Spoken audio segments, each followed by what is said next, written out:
আচ্ছা, তোমাদের নাম? আমার নাম স্নেহা মান্না পোদ্দার। আচ্ছা, তোমার? নাম প্রকাশ করতে। আচ্ছা, তোমরা কোথা থেকে আসছো? আমরা সোদপুর থেকে আসছি।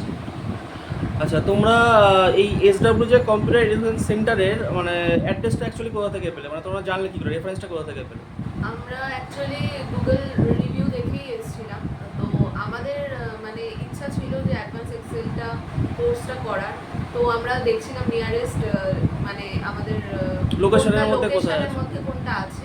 তো মানে ওটা ওই খুঁজে বার করেছিল প্রথমে। তারপরে তো আমরা স্যারের সাথে কন্ট্যাক্ট করে আচ্ছা, অ্যাডমিশন নিয়েছি। তো একটা কথা এখানে শুধু জিজ্ঞেস করবো, সেটা হচ্ছে যে অন্যান্য জায়গায় নিশ্চয়ই তোমরা একটা খোঁজ খবর নিয়েছিলে যে হ্যাঁ। শেখার আগে, যেরকম সবাই নিয়ে থাকে আর কি, কোনো অন্যান্য বিভিন্ন জায়গা সেন্টারে। তো অন্যান্য জায়গার সাথে তোমরা অলরেডি আজকে তোমাদের কোর্সটা শেষ হয়ে গেলে, তোমরা অলরেডি সার্টিফিকেট আজকে পেয়ে গেলে। তো অন্যান্য জায়গার থেকে এইখানে কেন, মানে তোমার ডিফারেন্সটা কী বুঝলে?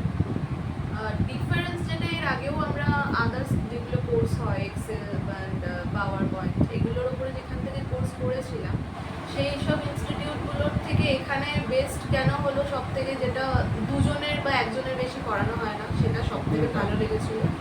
মানে ডাউটগুলো যেখানে আমাদের ক্লিয়ার করতে হয়তো ওই সব ইনস্টিটিউটে কিছু ক্ষেত্রে প্রবলেম হয়েছে, মানে যারা শাই একটুখানি প্রকৃতি তাদের এটা হয়, ফেস করে ব্যাপারটা।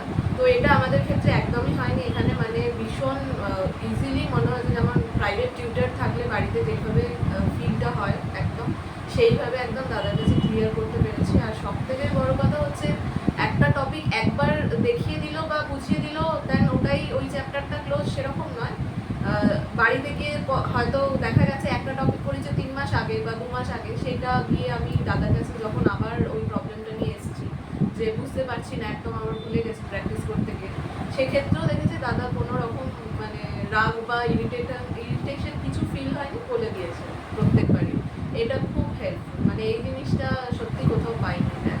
আচ্ছা, আর সেকেন্ড একটা হচ্ছে অন্যান্য জায়গায় যেরকম হয় যে ওই গতানুগতিক বই সিস্টেম থাকে, যে বইতে যেটুকু যা টপিক থাকে সেগুলোর উপরই করিয়ে ছেড়ে দেওয়া হয়।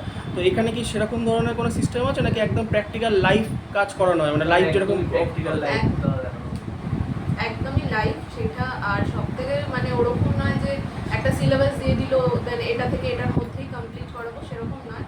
এরকমও হয়েছে যে আমরা করতে এসছি অ্যাডভান্স এক্সেলের, হয়তো নতুন কিছু ইমপ্লিমেন্ট হয়েছে ওই টাইমটার মধ্যে, দাদা সেটাও আমাদেরকে সাথে সাথে বুঝিয়ে দিয়েছে, করিয়ে দিয়েছে, একদম কোথাও কি প্রবলেম। আচ্ছা, আর একটা কথা জিজ্ঞেস করবো যে ধরো অনেক সময় হয় যে সাপোর্টের একটা প্রবলেম হয়, যে কোনো একটা টপিক ধরো বাড়িতে করতে গিয়ে কোনো জায়গায় প্রবলেম হচ্ছে, আটকে গেলে, তো সেই সময় হয়তো নেক্সট ক্লাসে এসলে বলা হয় যে অনেক সময় অনেক জায়গায় হয় যেটা যে পরেরটা করিয়ে নিয়ে তারপর ওটা দেখিয়ে দেওয়া হবে।